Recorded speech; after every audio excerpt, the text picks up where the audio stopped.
So the key to being a successful second opinion loan officer is to create content so that you can be found on Google and YouTube when consumers get turned down by an inexperienced loan officer and they go out looking for somebody that has the answer.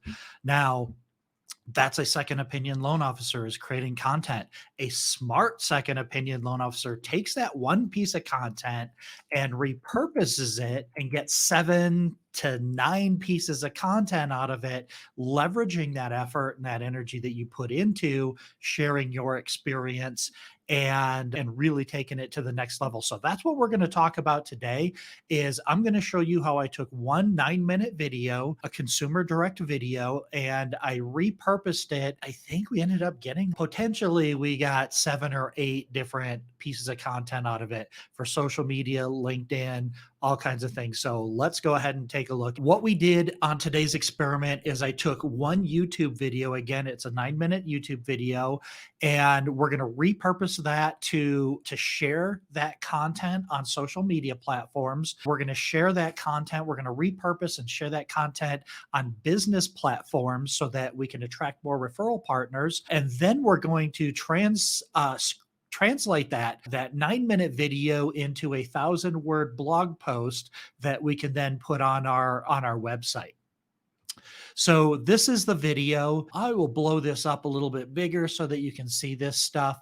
So I did a series of videos for each agency on how to qualify for a mortgage if you have alimony or child support income. The logic behind that, and I'll elaborate on this, I think, in the circle community, in the solo community, when there's tough economic times, when there's financial challenges, anytime there's financial challenges, there are certain things that we see when people start to lose their jobs, when money gets tight, relationships get strained, and separations happen. And we have a lot of divorces. There was a lot of divorces that came out of COVID. That was just a couple of years ago. So now people may be wanting to get back into the market. So knowing that's a first-time buyer approach, those are probably going to be buyers, most likely. There may be some refinances, but mostly it's going to be buyers, and because of the economic reasons, I think it's going to be a big deal. So anyhow, I did a series of videos. So we're taking one of the videos on the Fannie Mae version, what the Fannie Mae guidelines are for calculating alimony and child support. So here are what we're going to do in this experiment. The repurpose opportunities here are, we're going to convert this into social media posts. Now, I'm framing this as Facebook posts. I personally am not on Instagram or TikTok, so I don't know if these would work as well. TikTok's in the news today. These days, about the time this is being recorded, the end of March 2023, the government's looking at banning TikTok, and we don't know what that looks like. I'm going to say this is Facebook and Instagram. Again, I don't have a ton of personal experience with Instagram, so if these needs additional tweaks, we can go through how to do that. But basically, I put together some social media posts. We're going to create a post for LinkedIn. We're going to create a post for Google My Business, and we're going to do a blog post with this that we can embed the video with. So the first thing we need to do is get a transcription of the video. And there's a couple ways to do this. In the 2 episodes ago, I did the hack on how to do shorts, reels, and TikTok videos. I'm not going to include the shorts, the reels, and the TikTok videos in this video. So again, if you can pull 3 to 5 shorts out of a 9-minute video, go back and watch that video. I think it was episode 32, and it was about how to do shorts, reels, and TikTok videos. That's not included in this one. So that's another 3 to 5 pieces of content out of one piece of content. But in that video, I showed you how to get the transcript from YouTube, and that's good enough. The transcript from YouTube is going to be fine for what we're trying to do. And you can do that, again, if you go back, if you're either in the second opinion loan officer community, I did a detailed video where I did step-by-step screenshots on how to do this. Also, I showed you how to do this in the video that I did a couple of days ago. So just look back for the shorts, reels, and TikTok. So basically, On the under the right hand corner of your video, when you're looking at your video on your YouTube channel, there's three little dots. You click those dots, it'll reveal the transcript. You can copy and paste the transcript. It's going to pop up on the right hand side of your video. You can copy and paste that. That's one way to do it. The other way to do it is to use Descript. I think on this particular example, I used Descript. I uploaded the video, I got a transcript from it, and I removed all of the filler words from it. So you're going to see the result of a lot of work that I put into engineering the prompt to give us the results that we're seeing today. Now, what was interesting is I started designing this prompt and it wasn't behaving the way that I thought that GPT-4 was supposed to behave. It wasn't engaging with me the same way. It wasn't giving me the answers that I expected. And it wasn't acknowledging the way that I was creating the avatar, the way that I was building out the prompt in order to get the results that we're going to see today. Then I was surprised by it. So I looked and I was on 3.5. So I was on 3.5 in ChatGPT. I switched it over to ChatGPT 4 and I copied and pasted the exact same questions from GPT 3.5 to 4. And 4 created a much more complex, much more multifaceted avatar that gave us the results that we're seeing today. Now, the biggest difference is once I put all of the effort and energy into engineering a prompt and setting the stage for all of the subsequent prompts after this, it really just, like I said, it creates a really complex avatar that can accomplish a lot of things. When you're doing this, when you learn how to do this, you're not spending as much time rewording the questions and re-asking the questions because we're setting everything else up front. You want to experiment with refining your avatar. I spent quite a bit of time creating the primary avatar engine and the primary prompt, and then so that all the subsequent prompts work. And actually, that's going to be my next episode next Tuesday. I usually do these episodes on Tuesdays. On Thursdays, it's an interview. So next Tuesday, I'm going to do a deep dive on the prompts around building this presentation today. So this was a really interesting experience for me, and a really interesting experiment because I really saw the difference between 3.5 and 4 and where they're trying to go with these large language models and these natural language prompts. It was really, really amazing. Basically, what I did is I created an intricate prompt and I told ChatGPT who it is, what kind of character it is, what kind of experience it has, what it specializes in, how long it's been in the industry as somebody that has these skill sets. So I did all of that before we started these. So now it understands and it acknowledged, okay, I understand I'm this person giving you these results. Okay. So the rest of this is going to go pretty quick. And then next week, like I said, next week, we're going to dive really deep into how we created this avatar, how we created this version of ChatGPT-4 that gave us these answers. Basically, I asked it to acknowledge its avatar, acknowledge all of the data and the input that I put into it, describing how it is going to give me answers to my questions. So I gave it 4 prompts. So this is a single thread and I'm just going through. So what you're seeing here is what you're going to see is I put together a long, complicated prompt that I engineered that told ChatGPT how to act. Who are you impersonating when you're giving me these answers? That's essentially what it was. Then what I did is I copied the transcript and pasted the transcript. So I gave it the base information and I said, you're going to use this video transcript and then I want you to create all this content out of this video transcript. So the first thing I asked it to acknowledge that it understood the instructions, and it said it did. And I said, great, let's start by giving me 5 Facebook post ideas that are serious but playful, include emojis. Okay. And so then it did that.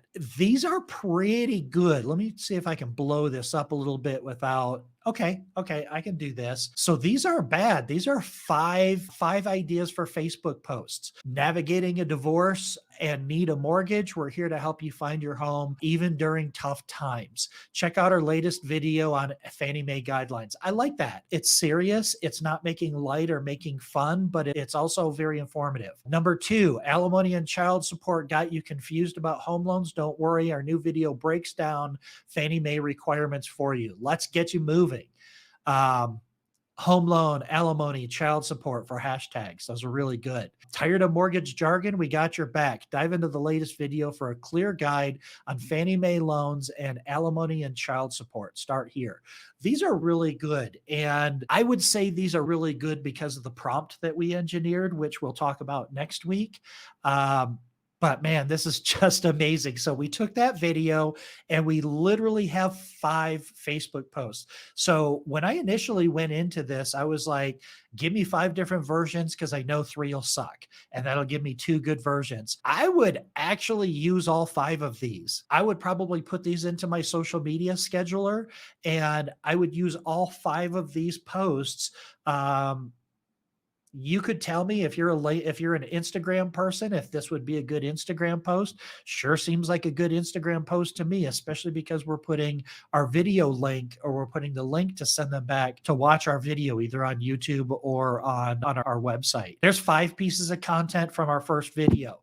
So let's keep building. So now I'm giving it a second prompt after it already gave me the Facebook. So it gave me the Facebook and I said, thank you, great work. I don't know why, but I treat it like a person. I actually had an interesting experience. I tried to compliment it here and it wouldn't engage with me. I wanted it to talk to me like a person, but it didn't. So I'm over here anthropomorphizing ChatGPT for my own personal entertainment. So here's my second job prompt. It already gave me, so again, I gave it a complex prompt telling it who it is and how it knows what information to give me or how to structure this. The second thing I asked it to do is, okay, take this transcript from this one video and give me 5 social media posts that I can use to promote this video. And it did that. Second prompt, now can you write me a post for my LinkedIn network? I'm a loan officer known for figuring out seemingly challenging scenarios. I don't want it to sound like a slick sounding salesman, but I want my network to know that if you have a client in this situation, I can help.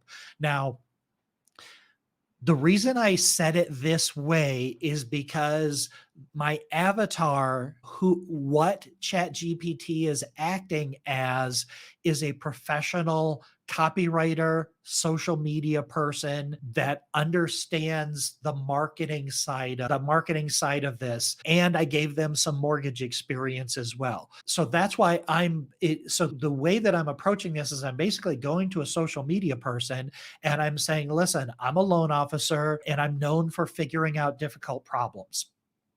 So I don't want to say, hey, good news for anybody who's divorced, right? This is a little bit of a solemn message. So I didn't want to sound like a slick sounding salesman, but I do want people to know that if you're in this situation or if you have clients, I can help you. So here's what it gave me. Man, I was really happy with this. Hi, everyone. I hope you're all having a productive week. I wanted to share some insights on a topic that many of us encounter as loan officers, helping clients navigate the mortgage process during a divorce, especially when alimony and child support is involved. And then we got a little house with a broken heart emoji. That's sad. This can be a challenging scenario, but I've developed a strong track record of speaking well. I've developed a strong track record for finding solutions, even in the most complex situations. My goal is to provide clarity and support for both you and your clients during these difficult times. So if you have a client in this situation and you're looking for someone that can provide expert guidance, I'd be more than happy to help. Feel free to reach out to me directly or drop a comment below if you'd like to discuss further. Let's work together to find the best path forward for our clients. And then you put the link to the video, and then it gave us all the hashtags: loan officer, divorce, mortgage solutions, alimony, child support, collaboration. Oh boy, this is good. Right? This is really good. There's not a lot of editing that I'm going to have to do here in order to make this sound like me. It just isn't. All right. So now we're on our third prompt. This is the same thread that we're doing on ChatGPT. Now, remember, one of the cool things about ChatGPT is it's an ongoing conversation. It remembers all of the previous conversations you've had with it. As we're asking it to do these things, it's gaining experience. And through our either acknowledgement or our pushing back on it, so this particular one, I'm showing you all of the good results. The reason I figured out I was on ChatGPT 4 is it gave me really bad results and I had to correct it and I had to tell it, listen, you didn't do a good job on this. I need you to remember who you are. Here's the transcript again and give it another shot.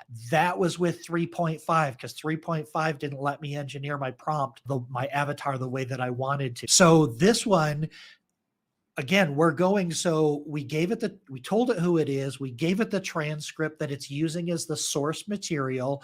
It gave us 5 video posts. It gave us a great LinkedIn post. So now I said, this is spot on. Great job. Your experience really shows because the I don't know how to say this without anthropomorphizing. The avatar is a professional social media expert. So that's your experience really shows. So I was basically trying to say, hey, you really are an expert. Good job. I don't know why I did. I just did. You're gonna listen. You're gonna talk to this thing too. It's sometimes it's indistinguishable from a person, which is a little scary. Next prompt, third job prompt. Now the next project is a little different. I want a summary of the video, which is the video attached to the transcript I provided earlier. This is for a what's new post on my Google My Business page. Please provide 3 options for headlines and body copy that is optimized for engagement on my Google My Business profile. And here's what it gave me. So there's 3 options. Headline, unlocking mortgage success during divorce, alimony, and child support. Discover how to navigate the mortgage process while dealing with alimony or child support payments during a divorce. Our latest video provides expert guidance on Fannie Mae guidelines to help you find the best option or to find the best solution. Check it out now and empower yourself with the knowledge to move forward. These are all pretty good. Divorce and home loans, alimony and child support demystified. See, navigating divorce and mortgages, expert tips on alimony and child support. So this is really good. So now we have 5 social media posts that I would use all 5 of them. I have a LinkedIn post. I have a Google My Business post. So now I'm being found on social. I'm being found in front of my referral partners, my business partners. I'm being found on Google My Business. So I'm being found on Google searches. Let's give it a 4th job. And we're building this job on top of everything else. So then it gave me those and I said, this is really great. You should know this topic very well. Can you write me? So remember, I said, you should know this topic very well because I gave it a transcript of a 9-minute video. I gave it, so a 9-minute video is probably, it might be 1,500 words, it might be 1,700 words, somewhere around there. I asked it to give me 5 blog posts, give me a LinkedIn post, give me 3 Google My Business posts. Now I'm like, you should know this topic really well because I know it knows the topic well because the answers were great. Can you write me 1,000 word blog post? This says 1,000 blog post, but it knew. Can you give me 1,000 word blog post that is entirely unique content? Use your storytelling skills as a copywriter and your SEO skills as a marketer to identify SEO optimized H2 and H3 tags for the article. Output with H2 and H3 tags identified. So essentially what I'm looking for is, now this is a hint as to who this character is. So my prompt that I engineered is an expert copywriter, and they also have SEO skills. So they know how to copyright for the internet. They have SEO skills, and they're a marketer. So they understand marketing, market messaging, and how to build human friendly and search engine friendly content. So the result, you can go to findmywayhome.com. Navigating home loans with alimony or child support, a guide to Fannie Mae conventional loans is on there. This is a GIF of the video, but you can't see it. So still getting over my cold from last week. Excuse me, that was rude. So there's the blog post. The blog post has been done. It is on my website. It is an excellent word. It actually came out to 989 by the time I got done editing it. It was about 875, but it was a really good blog post. So the moral of this story is that all of this output, because of the effort and energy I put in to engineering the initial prompt. Now, remember, that's the most important thing. If you take this video, and I actually encourage you to take this video, take the prompts that I gave you, that I showed you on here, and just put those into ChatGPT, you're not going to get anywhere near the type of response. So this was basically 90% done for me. There was probably 10%, and it literally saved me hours and hours of going through and creating all this content, editing all this content. I was able to do this in probably less than an hour to get the whole thing done. But I have quite a bit of experience, so maybe it'll take you 2 hours, but still 2 hours to get 5 Facebook or Instagram posts, a LinkedIn article, a Google My Business article, a blog post for my website. And if you utilize what I did last week with how to use the transcript and pull out shorts and reels and stories and TikTok videos, you've got way more. So that's probably about, gosh, that's 8 to a dozen pieces of content from one YouTube video, one 9-minute YouTube video. And we got 9 pieces of content off of that thing to translate. Listen, if you want to 10x your content game, you have to start with the first step. And the first step is creating that very first video, that one video. Actually, the next episode, we're going to do an interview with Kyle Seagraves, who has a really, really large YouTube channel. And he's going to tell us we've got to get through about 100 videos until we feel comfortable with what we're doing and we feel great about what we're doing. So the very first step is to do that first video, then do that second video. And I love video because when we do one video, it's a medium of the times. Consumers love to consume video. They like long videos, they like short videos, and we have the ability to do both. It is both a visual because you have thumbnails, so there's a visual component to it. There's also the video, the moving motion, and an audio medium to this too. So you can even strip out the audio, turn that into a podcast, which I will cover on an upcoming video, because there are some really cool, easy, and free ways to start video podcasts, which once you get comfortable, I would highly recommend you turn this into a video podcast. Then you can repurpose the transcription, which we did today. So we took the transcript from one 9-minute video and we turned that into about 10 pieces of content. And then the great thing about video is if it stops getting traffic over time, or if there's an update to that topic, you can always go back to your old videos, repurpose those videos, recycle those videos, and just give an update to that video, because you already know it was popular because it was popular for a time, and then the traffic started to go down. So you just go back and you repurpose it. Folks, if you have not gotten started, or if you are just getting started, but you're having challenges creating video consistently, that's what we do at findmywayhome.com. So not only will we let me change this. Not only are we going to introduce you to consumers that are asking for a second opinion now, because we have tens of thousands of people that come to findmywayhome.com every single month looking for an expert that can give them a second opinion about their situation. So not only will we introduce you to them, we're going to help you create that content and then show you how to repurpose that content so that you can use it over and over again, and you can leverage that experience and that expertise to build trust and to build your business and future proof your business once you have all of that video content out there.